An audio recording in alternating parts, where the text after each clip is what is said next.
Tout d'abord, il faut avoir une idée claire de ce qu'est la dépression. Ce qui est au cœur de la dépression, c'est cette humeur triste que vous éprouvez presque tous les jours et quasiment toute la journée, et qui colore votre vie en gris ou en noir. Vous ne vous reconnaissez plus et vous avez perdu l'intérêt pour les choses qui vous plaisaient avant. Vous ne vous focalisez que sur les éléments négatifs et vous ne vous souvenez que des éléments douloureux. Un peu pour vous prendre un exemple, c'est comme si vous ne visualisez que le verre à moitié vide en oubliant le verre dans sa globalité et donc sa moitié pleine.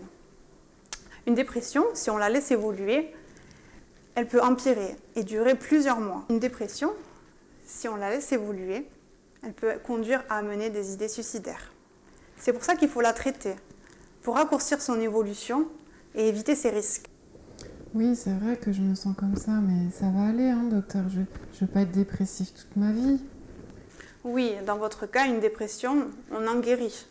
Mais il faut la traiter sérieusement pour éviter les rechutes. Le traitement recommandé dans votre cas est une psychothérapie, c'est-à-dire un traitement par la parole. Le but est d'ôter le filtre que la dépression met sur votre manière de vous percevoir et de percevoir le monde en ce moment, mais également de comprendre ce qui a conduit à votre état de souffrance, pour vous préserver à l'avenir.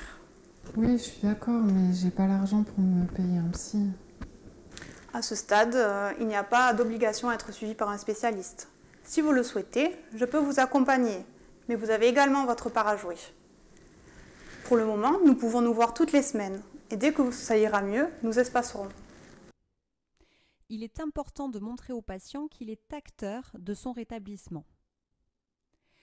Vous percevez ici à minima les 3 éléments qui permettent de définir qu'il s'agit bien d'une psychothérapie. Premièrement, l'engagement d'un psychothérapeute et d'un patient. Deuxièmement, la clarification d'un cadre temporel et spatial. Troisièmement, la définition d'un contrat de soins, droits et devoirs du psychothérapeute et du patient.